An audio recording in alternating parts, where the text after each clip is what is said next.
নমস্কাৰ বন্ধুসকল, আপোনালোকক মোৰ স্বাস্থ্য ৰক্ষা চেনেলটোলৈ স্বাগতম জনাইছোঁ। আজিৰ ভিডিঅ'টিত আমি কথা পাতিম আমি আমাৰ হজম শক্তি কিদৰে বৃদ্ধি কৰি ল'ব পাৰোঁ। আমাৰ সুস্বাস্থ্য ৰক্ষাৰ বাবে বা সুস্বাস্থ্য অৰ্জনৰ ক্ষেত্ৰত আমাৰ সুষম খাদ্য গ্ৰহণৰ কোনো বিকল্প নাই। সুষম খাদ্য বুলিলে যি খাদ্যত প্ৰয়োজনীয় পৰিমাণৰ protein, carbohydrate, fat, vitamin, mineral আৰু পানী থাকে সেই খাদ্যকে আমি সুষম খাদ্য বুলি কওঁ। আৰু এই সুষম খাদ্য খালেই নহ'ব, যদিহে আমাৰ হজম শক্তি দুৰ্বল হৈ থাকে বা হজম শক্তিত যদি আমাৰ কিবা গণ্ডগোল হৈ থাকে, তেতিয়া আমি সুষম খাদ্য গ্ৰহণ কৰিলেও এই সুষম খাদ্যৰ উপাদানবোৰ আমাৰ শৰীৰে নিশ্চয় গ্ৰহণ কৰিব নোৱাৰিব। আৰু শৰীৰে গ্ৰহণ কৰিব নোৱাৰিলে আমি নিশ্চয় সুস্বাস্থ্য ৰক্ষা কৰাত আমি সফল হ'ব নোৱাৰিম। সেইবাবে আমি আমাৰ হজম প্ৰক্ৰিয়া আমি সঠিকভাৱে ৰাখিব লাগিব বা শক্তিশালী কৰি ৰাখিব লাগিব। তেতিয়াহে খাদ্যৰ এই পুষ্টি উপাদানবোৰ আমাৰ শৰীৰে গ্ৰহণ কৰিব পাৰিব আৰু আমাৰ সুস্বাস্থ্য ৰক্ষা হ'ব। সাধাৰণতে আমি বেছিভাগ মানুহে যিবোৰ কমন স্বাস্থ্য সমস্যাত ভুগি থাকোঁ, যেনে এচিডিটি বা গেছৰ সমস্যা, বদহজম, এই সমস্যাবোৰৰ মূল কাৰণবিধেই হৈছে আচলতে আমাৰ হজম প্ৰক্ৰিয়া ঠিক নোহোৱাটো। হজম প্ৰক্ৰিয়া ঠিক নোহোৱাৰ ফলতেই আমাৰ খাদ্যৰ পুষ্টিদ্ৰব্যভাগ আমাৰ শৰীৰে সঠিকভাৱে গ্ৰহণ কৰিব নোৱাৰে বা আমাৰ হজম প্ৰক্ৰিয়া দুৰ্বল হোৱাৰ ফলতে খাদ্যবস্তুৰ প্ৰয়োজনীয় এই পুষ্টিদ্ৰব্যভাগ আমাৰ শৰীৰে গ্ৰহণ কৰিব নোৱাৰাৰ ফলতে আমাৰ শৰীৰত বিভিন্ন ৰোগে দেখা দিয়ে। ইয়াৰ ভিতৰত গেছ, এচিডিটি মানুহৰ অন্যতম কমন স্বাস্থ্য সমস্যা।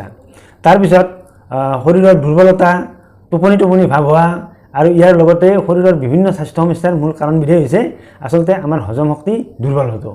গতিকে বন্ধুসকল, আজিৰ ভিডিঅ'টিত আমি আমাৰ হজম প্ৰক্ৰিয়া কি উপায়েৰে আমি বৃদ্ধি কৰি ল'ব পাৰিম বা শক্তিশালী কৰি ল'ব পাৰিম সেই বিষয়ে আলোচনা কৰিম। গতিকে ভিডিঅ'টি শেষলৈকে সকলোৱে চাব আৰু ভিডিঅ'টি চাই নিশ্চয় সকলোৱে উপকৃত হ'ব পাৰিব। বন্ধুসকল, এইখিনিতে আপোনালোকৰ প্ৰতি এটি অনুৰোধ, যদিহে আপোনালোকে আজিৰ ভিডিঅ'টো ভাল পাইছে তেনেহ'লে ভিডিঅ'টিত লাইক এটা কৰিব।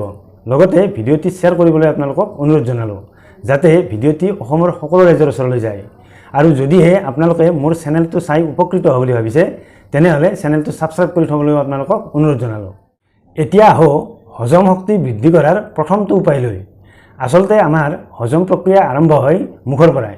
আমি যেতিয়া খাদ্য গ্ৰহণ কৰোঁ তেতিয়া আমি খাদ্য যেতিয়া মুখেৰে খোৱাৰ পাছতে আমি যেতিয়া চোবাবলৈ আৰম্ভ কৰোঁ, তাৰ পাছতে আমাৰ মুখৰ লালটি গ্ৰন্থিৰ পৰা লেলাৱতি ওলাবলৈ আৰম্ভ কৰে আৰু সেই লেলাৱতি আমাৰ খাদ্যৰ লগত মিহলি হয়। আৰু এই খাদ্যৰ লগত মিহলি হোৱাৰ ফলতে আমাৰ খাদ্যৰ হজম প্ৰক্ৰিয়া আৰম্ভ হয় আৰু সেই খাদ্য গৈ আমাৰ পাকস্থলীত পৰে। গতিকে আমি যদি যি খাদ্যই গ্ৰহণ নকৰোঁ কিয়, আমি যেতিয়া খাদ্য মুখত থাকে তেতিয়া সেই খাদ্যবোৰ আমি ভালদৰে চোবাই খাব লাগে। চোবাই খাই যেতিয়া আমি ভালদৰে খাদ্যবোৰ গুৰি কৰোঁ তেতিয়া এই লেলাৱতিবোৰ আমাৰ খাদ্যৰ প্ৰতিটো কণাৰে লগত মিহলি হৈ যায় আৰু তেতিয়া খাদ্যৰ প্ৰতিটো কণাই ভালদৰে হজম হোৱাত সহায় কৰে।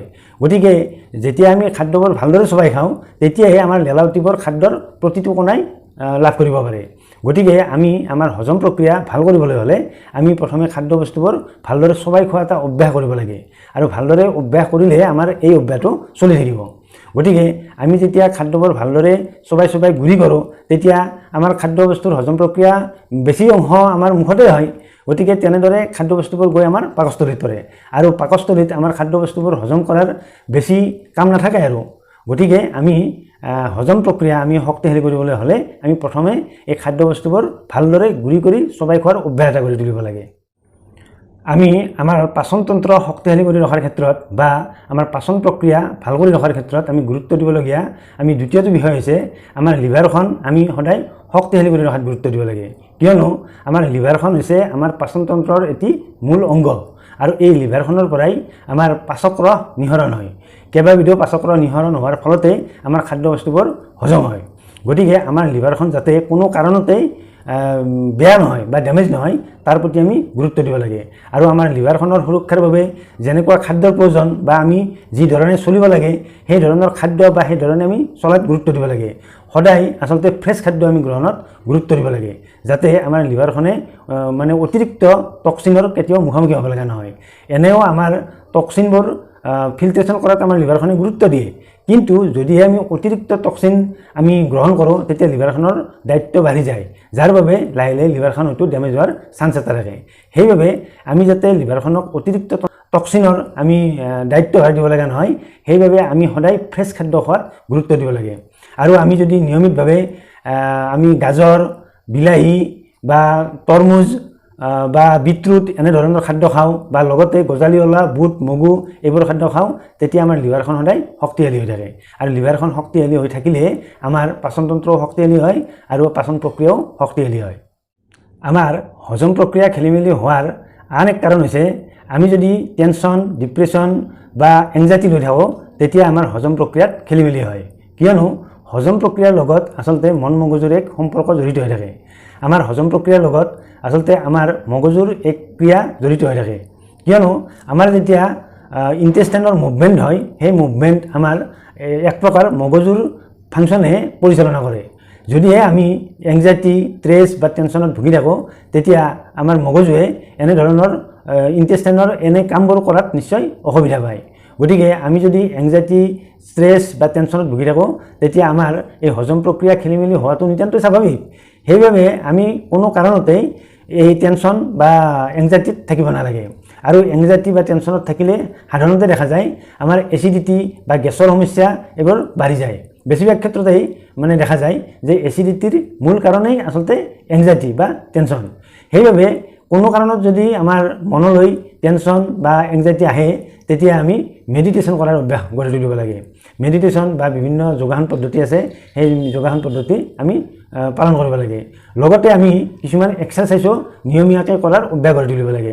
কিয়নো যিসকল মানুহে নিয়মীয়াভাৱে এক্সাৰচাইজ কৰে বা বিভিন্ন শাৰীৰিক পৰিশ্ৰম কৰে, তেওঁলোকৰ কিন্তু দেখামতে এংজাইটি বা টেনশ্যন কম হয়। গতিকে এংজাইটি আৰু টেনশ্যনৰ পৰা আমি হাত সাৰি থকাৰ উপায় হিচাপে আমি মেডিটেশ্যন বা এই যোগাভ্যাসবোৰ কৰিব লাগে। তেতিয়াহে আমাৰ হজম প্ৰক্ৰিয়া ভাল হয় আৰু লগতে আমাৰ পাচনতন্ত্ৰও শক্তিশালী হৈ থাকে। আমাৰ হজম প্ৰক্ৰিয়া ভাল কৰা বা পাচনতন্ত্ৰ শক্তিশালী কৰি ৰখাৰ আন এক উপায় হৈছে আমি সদায় খাদ্য তালিকাত ফাৰ্মেণ্টেড ফুড ৰাখিব লাগে। যেনে বিভিন্ন ধৰণৰ আচাৰ বা টেঙা দৈ এইবোৰ আমি নিয়মিতভাৱে গ্ৰহণ কৰিব লাগে। কিয়নো এনেধৰণৰ ফাৰ্মেণ্টেড ফুড বা টেঙা দৈ যদি আমি নিয়মিতভাৱে খাওঁ, তেতিয়া আমাৰ পাচনতন্ত্ৰত অৰ্থাৎ পেটৰ ভিতৰত ভাল বেক্টেৰিয়াৰ পৰিমাণ বাঢ়ি যায় আৰু বেয়া বেক্টেৰিয়াৰ পৰিমাণ কমি যায়।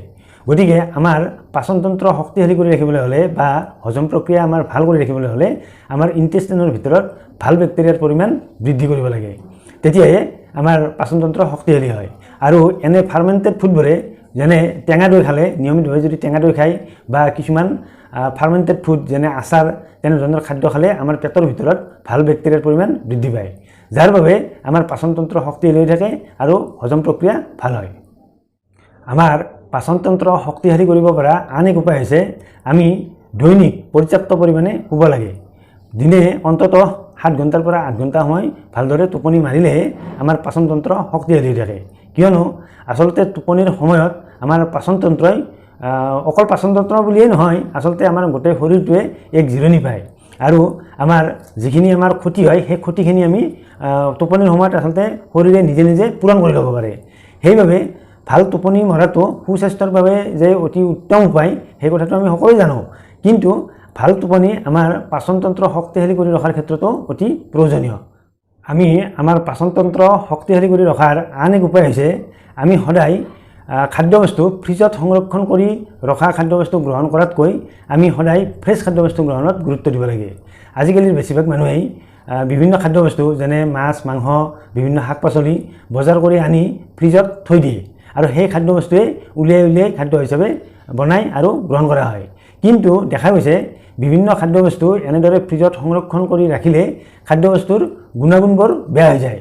গতিকে এনে খাদ্যবস্তুৰ আচল গুণাগুণবোৰ বেয়া হোৱাৰ ফলত সেই খাদ্যবস্তু যেতিয়া আমি খাদ্যবস্তু হিচাপে গ্ৰহণ কৰিও, তেতিয়া আমাৰ হজম প্ৰক্ৰিয়াত গণ্ডগোল হোৱাটো নিতান্তই স্বাভাৱিক। সেইবাবে আমি ফ্ৰিজত সংৰক্ষণ কৰি ৰখা খাদ্যবস্তু গ্ৰহণত গুৰুত্ব দিয়াতকৈ আমি ডেইলি বজাৰ কৰি আনি যাতে আমি সদায় ফ্ৰেছ খাদ্য বা তাজা খাদ্য গ্ৰহণ কৰিব পাৰোঁ, তাত গুৰুত্ব দিব লাগে। তেতিয়াহে আমি বিভিন্ন স্বাস্থ্য সমস্যাৰ পৰা আমি হাত সাৰি থাকিব পাৰোঁ বা লগতে আমি হজম প্ৰক্ৰিয়া আমি ভাল কৰি ৰাখিব পাৰোঁ। বন্ধুসকল, পাচনতন্ত্ৰ শক্তিশালী কৰি ৰখাৰ উল্লেখিত উপায়বোৰ যদি আমি দৈনন্দিন জীৱনত মানি চলিব পাৰোঁ, তেতিয়া নিশ্চয় আমাৰ পাচনতন্ত্ৰ শক্তিশালী কৰি ৰখাত আমি সফল হ'ব পাৰিম। লগতে আমি বিভিন্ন স্বাস্থ্য সমস্যাৰ পৰাও হাত সাৰি থকাটো সম্ভৱ।